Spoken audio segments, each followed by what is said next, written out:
You ever have one of those moments where your heart is reaching for something or someone and you can't even explain why? Like deep down, there's a craving, a longing, a desire you don't even fully understand. And maybe you've been praying about it, maybe you've been pretending it's not there, or maybe you've been trying to fill it with distractions. But tonight, I came to tell somebody, God knows. Yeah, He knows. He sees you wrestling with the ache. He hears the silence after the prayer ends. And while you're wondering if you're too much or not enough, while you're scrolling, searching, hoping, and hurting, He's already been working. Because that craving, it's not random. That ache, it's not weakness. God put eternity in your heart. But you're trying to satisfy it with temporary things. See, God knows you're craving someone, but, that but is where everything shifts. That but is where the healing begins. That but is where God says, let me show you what I had in mind all along. Craving isn't a curse, it's a clue. That feeling deep inside you, that ache that won't go away no matter how distracted you stay, that tug on your heart when no one else is watching, it's not a flaw. It's not something to be ashamed of. It's not God punishing you with emptiness. It's not even weakness. It's actually a sign that there's something greater that God placed inside of you, something divine, something purposeful. It's the evidence that you were made for more than what you're settling for right now. We often misunderstand craving. We think it's a problem to be fixed, a hunger to be silenced, a desire to be disciplined into submission. But what if craving isn't meant to be silenced? What if it's meant to be studied? Because behind every craving is a deeper call. Behind every longing is a lesson. Behind every ache is a whisper from God saying, this is not it, keep going, you're close. And sometimes we're so desperate to make the craving go away that we numb it. We distract it. We bury it in busy schedules, in relationships we weren't called to, in goals that were never ours to begin with. We keep trying to medicate a divine hunger with earthly substitutes. But God isn't trying to get rid of your craving. He's trying to redirect it. He's trying to teach you that the very thing you think is tormenting you might be guiding you. You ever think about that? That maybe the reason your heart hasn't been at peace isn't because you're broken, but because you're on the verge of breakthrough. That maybe your frustration isn't a sign of failure, it's a sign of formation. That maybe the craving you feel is heaven's compass, pointing you towards something that isn't here yet, but is on the way. We don't talk about this enough. We teach people to suppress. We teach people to act like they're okay. We teach them how to appear content even when they're crumbling inside. We quote scriptures out of context and tell people to be anxious for nothing while ignoring the fact that Jesus himself sweat blood in the garden because of the weight he was carrying. If Jesus could feel the weight of the waiting, why do we think we have to pretend not to? If Jesus could crave connection, affirmation, and clarity from his Father, then why do we feel guilty when our souls long for more? You're not wrong for craving. You're not crazy for wanting something deeper. You're not carnal just because you desire love, intimacy, purpose, clarity. That craving is a clue. It's telling you something. It's revealing something about what's missing and about what God might be trying to bring into your life if you'll stop running to what's familiar and start leaning into what's eternal. When you crave love, it's not just about a relationship, it's about the God who is love, calling you closer. When you crave connection, it's not just about finding your person, it's about the one who created connection, inviting you into deeper communion. When you crave significance, it's not about platform, it's about purpose. And the enemy would love nothing more than to convince you that your craving is dangerous, so you'll silence it and stay stuck. But what if your craving is the very thing that God wants to use to call you higher? Look at the people in Scripture who carried deep cravings. Hannah longed for a child, not just because she wanted to be a mother, but because God was setting the stage to bring Samuel into the world, a prophet who would anoint kings.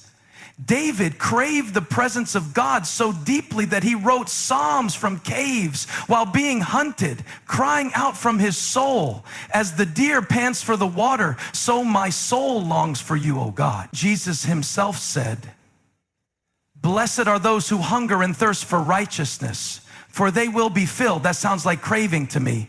But here's what we have to understand. Craving becomes a curse when we misread the clue.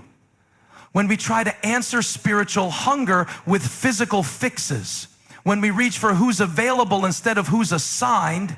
When we settle for what's easy instead of waiting for what's right. Craving is meant to draw us deeper, not distract us from destiny. And that's where so many people get stuck. They feel the ache and panic. They feel the loneliness and rush to fill it. They feel the silence and assume God's forgotten. But the truth is, craving is the invitation to intimacy. It's God's way of pulling you out of autopilot. It's His way of saying, there's more to your life than this. Don't get comfortable here. There's a reason the craving hasn't gone away. It's not because God is punishing you. It's not because you're broken. It's because you're in the middle of becoming who He called you to be. Becoming the kind of person who can carry the weight of what you're asking for. Becoming the kind of heart that won't idolize the answer once it comes. You see, if God gave you what you wanted too soon, you might worship it instead of Him. You might cling to it instead of growing through it. You might use it to mask the pain instead of letting God heal the root. So He lets you sit in the ache, not to torture you, but to teach you. Not to harden you, but to soften you. Not to abandon you, but to prepare you. So the next time you feel the craving rising up again, pause, pay attention. Don't just reach for your phone.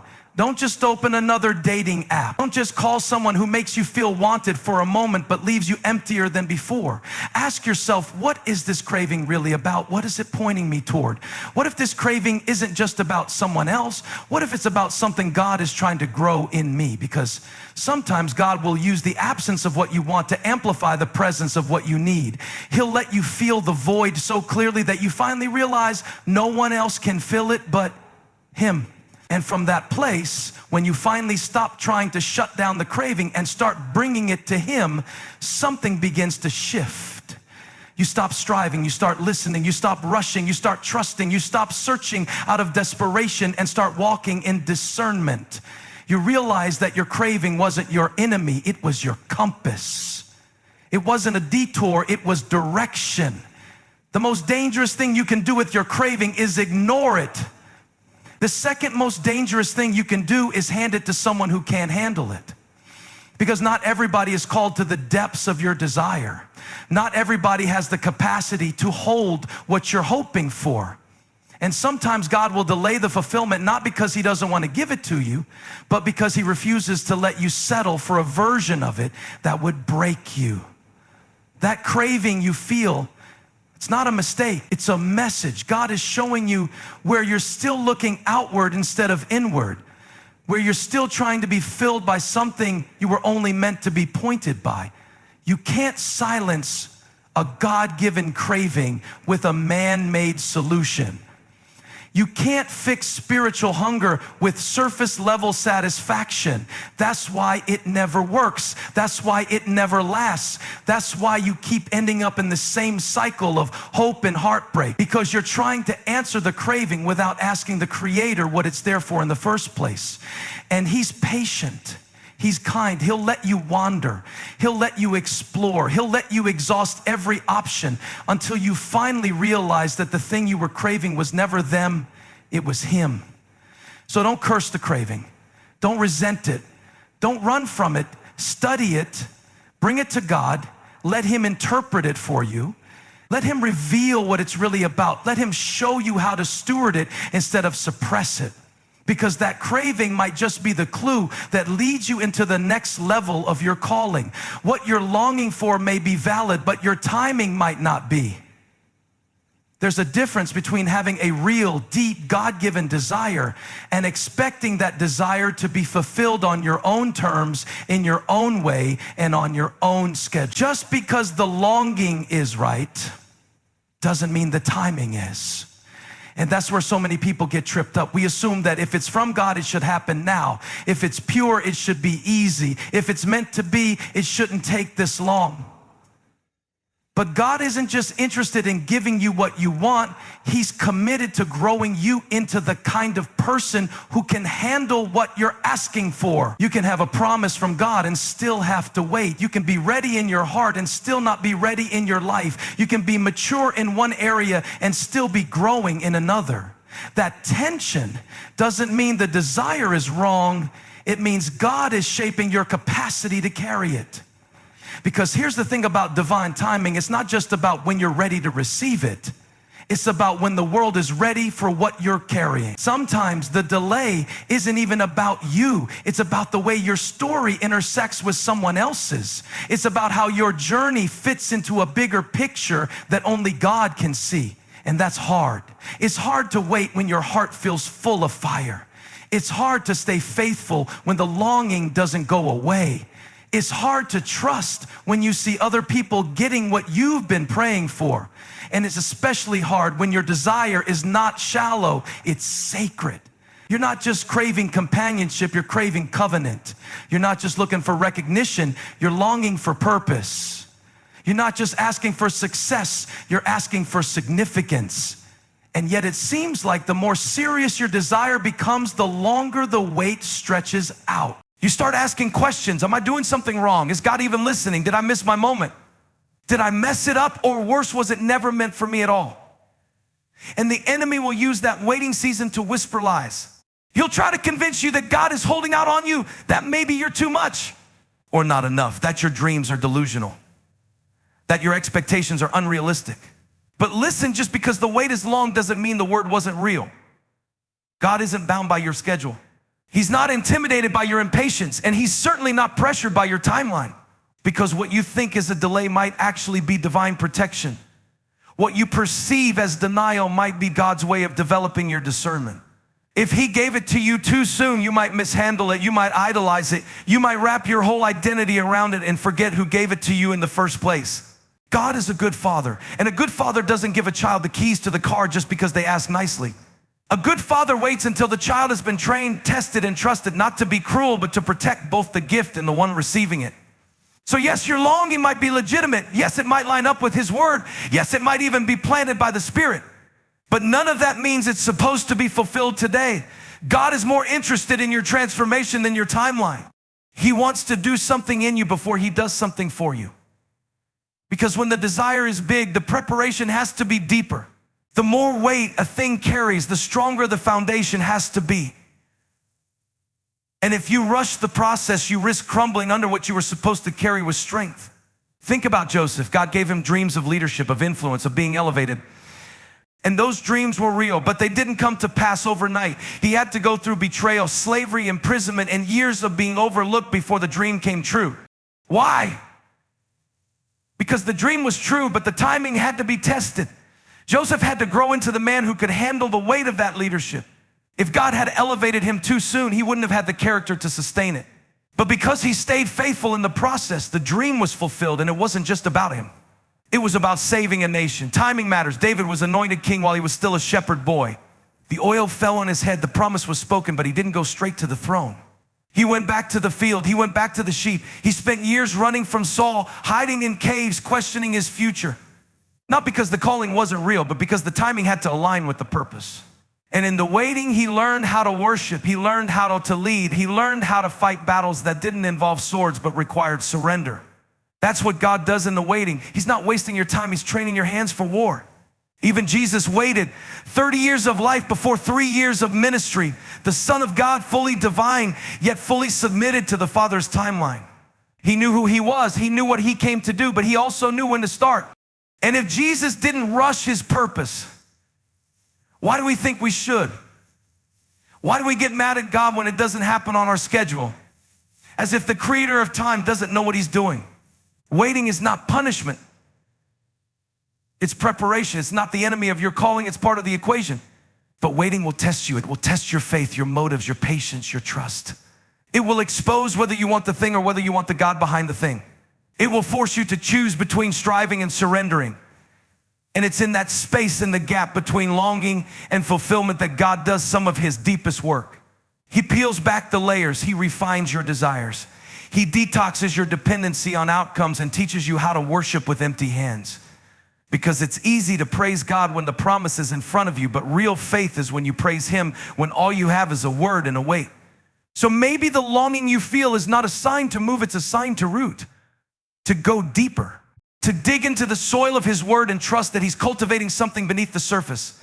Because seeds don't sprout the moment they're planted. There's a hidden process. There's darkness, there's pressure, there's silence, but none of that means the seed isn't growing. It just means the seed is getting stronger. It means the roots are forming, and in due season it will produce fruit if you don't give up in the meantime. That's the danger of misreading timing. When you confuse delay with denial, you'll start forcing things. You'll start settling. You'll start opening doors God didn't unlock just to avoid the discomfort of waiting. And what's worse, you'll miss what God was trying to show you in the wait. Because He's not just after your destination.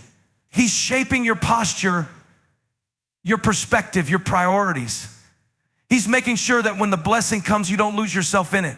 And the truth is, sometimes you're closer than you think. Sometimes the wait feels long, not because it is, but because the weight of your desire is so heavy. You're carrying it day in and day out. You're praying over it, dreaming about it, journaling it. And that constant focus can make the silence seem louder. But God isn't moved by pressure. He's moved by purpose. He's not trying to tease you with delay. He's developing you through it. And when it finally comes, you'll understand why it took so long. You'll look back and realize there were things you didn't even know you needed to grow through. There were connections, conversations, opportunities, and experiences you wouldn't have had if the answer had come earlier. So maybe instead of asking, why hasn't it happened yet? You can start asking, what is God still building in me? Maybe instead of fixating on the when, you can trust the who. Because if God planted the desire, He knows how to fulfill it. But He'll do it in a way that doesn't just answer your prayer, it reveals His glory. And that means the timing won't always make sense to you, but it will always make sense to Him. And when it finally arrives, it won't just satisfy your longing, it will confirm everything He whispered in the dark. God won't let you settle for less than what He designed.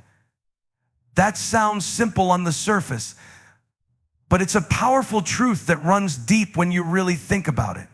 Because the moment you say, God, I trust you, you've got to understand what that really means. It means trusting Him not to give you what you want if it's less than what He intended for your life. It means being okay when He closes a door, even if that door looked like everything you prayed for. It means believing that His no isn't rejection, it's protection. It's the refusal of a loving Father to let you build your life around something that wasn't built to last. You've got to know this about God. He's not interested in helping you build a life that looks good on the outside but crumbles under pressure. He's not going to let you stay attached to things or people that pull you away from who He created you to be. He's not going to bless a relationship that feeds your insecurity but starves your identity. He's not going to endorse a version of success that inflates your ego but deflates your purpose. So sometimes when you're wondering why something didn't work out, when you're staring at a closed door or a breakup or an unanswered prayer, you've got to ask yourself, was that really a loss? Or was it God stepping in before you settle for less? We don't always recognize it in the moment. At first, it just feels like heartbreak, disappointment, confusion. We say things like, but it felt so right, or I really thought this was it, or why would God let me get that close just to let it slip away? But here's the thing, God sees the full blueprint. He's not just looking at where you are, He's looking at who you're becoming. He's looking at your future spouse, your future calling, your future purpose, and asking, can what they're holding right now carry what I've planned for later? And if the answer is no, He loves you enough to take it out of your hands before it takes you off your path. You might be trying to settle in something God never sent. You might be clinging to someone who was only meant to be a lesson, not a lifetime. You might be trying to force a version of your life that's too small for the vision He placed inside of you. And the reason it feels like everything is falling apart might actually be because God is rearranging the pieces to build something better. He's not withholding. He's rebuilding. He's not punishing. He's positioning.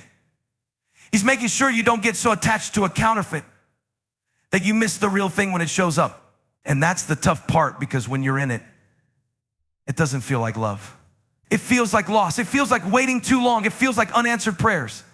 It feels like being forgotten.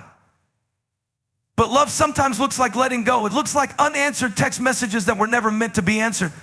It looks like job rejections that protect your creativity. It looks like doors closing before you have the chance to walk through them, because God knows what's on the other side. It's love that says you're not going to settle for someone who doesn't see you. You're not going to build your life on something that doesn't align with who I made you to be. I've designed something too specific, too intentional, too sacred, and I won't let you trade that for something temporary. You see, God doesn't just want to bless you. He wants to bless you right. He wants your relationships to be rooted in peace, not just passion. He wants your career to bring purpose, not just promotion. He wants your life to be marked by clarity, not just comfort. And He'll wait. He'll wait until your heart is aligned. He'll wait until you've learned how to recognize the counterfeit.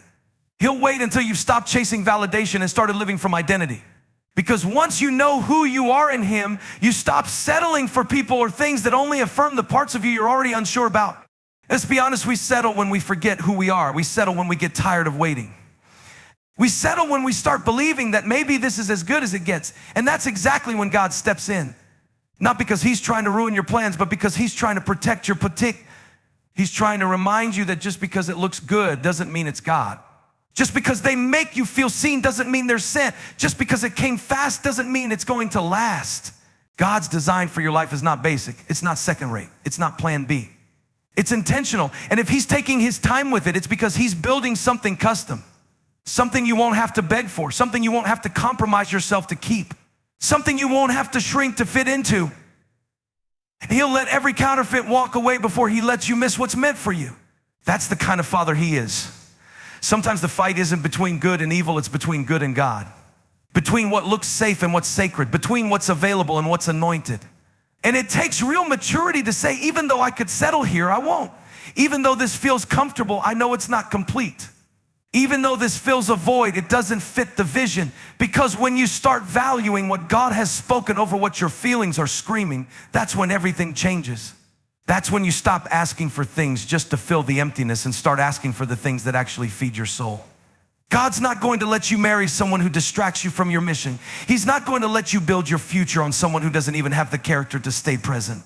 He's not going to let you invest your heart in someone who doesn't value your spirit. Not because He's cruel, but because He knows the cost of compromise. He knows what's ahead. He knows what it's going to take to carry the weight of your calling.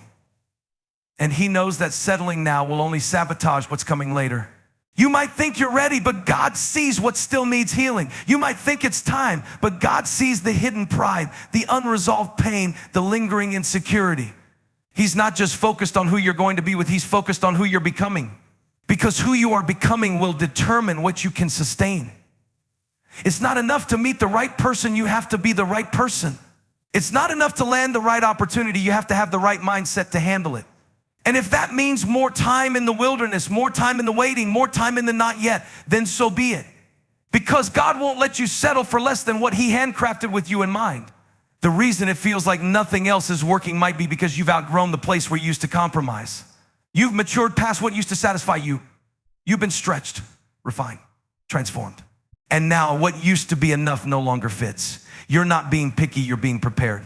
You're not hard to love, you're just not called to be loved halfway. And the kind of love, the kind of purpose, the kind of future that God has for you isn't going to come through manipulation, performance, or desperation. It's going to come through trust, through surrender, through the quiet confidence that says, I won't settle, even if I have to stand alone a little longer. God's best often comes after your breaking, after your false starts, after your failed expectations. Because it's in the ruins of what you thought you needed that God builds what you truly need. It's when you finally let go of control that you make space for Him to take over. And when He takes over, things change. The right people show up. The right doors open. The right timing unfolds. Not because you forced it, but because you trusted Him enough not to. You've been craving someone, but maybe that craving is actually a reflection of something deeper God is still doing in you. Maybe it's less about getting someone and more about becoming someone. Maybe you're not being held back, you're being held back. And that's why God won't let you settle. Because He loves you too much. Because what He designed is too good. Because what's ahead is worth every moment you spent waiting, healing, growing, and refusing to compromise.